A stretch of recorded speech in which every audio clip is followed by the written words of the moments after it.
All right, so let's think about the geometry we have here for this problem. We've got a solenoid. It has a radius of 2.54 centimeters. So let's imagine that's our solenoid there.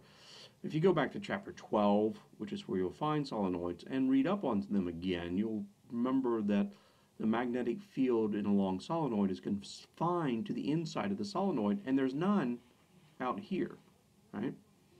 If we then have a loop of wire that goes around that solenoid, right, the only magnetic field going through that loop of wire is right here in the middle in the solenoid.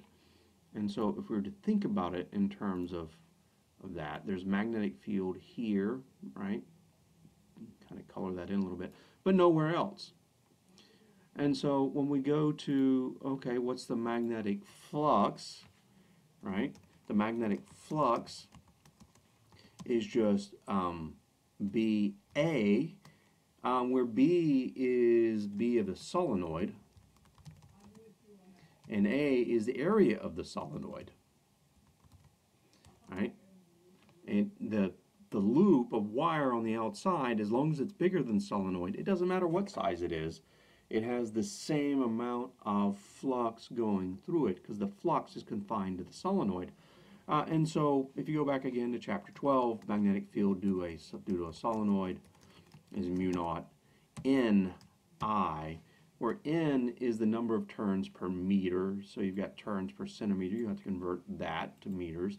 I is the current, and mu naught is the permeability of free space, right? So you look up all of those. You can look up the permeability of free space, 4 pi times 10 to the minus 7, I believe. All right, so you've got B of the solenoid. You've got area of the solenoid because you know its radius, so you calculate the area. And the what you're given, though, is, if we look at this a little bit closer, phi is mu naught N. I'm going to put A, and then I'm going to put last, all right? Because why? We're after what is the magnitude electrical current, which means we need the magnitude of the induced electromotive force, which is minus N, well, N, capital N, right? N in this case is just 1, makes that easy, right? d phi dt. Well, d phi dt ends up just being minus N, d phi dt just ends up being mu naught N, smaller case N, A, and then di dt, right? Which we're given as 4.91 amps per second. So we know di dt, we know A, we know little n, we know mu naught, and we know big N, which is 1, right? And now we know the electromotive force. We're after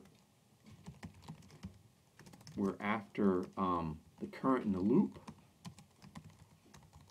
right? We just use Ohm's law, and we get to the current in the loop is the electromotive force divided by the resistance of the loop. And so here, everything you need to do, everything you need in order to get down to this final calculation.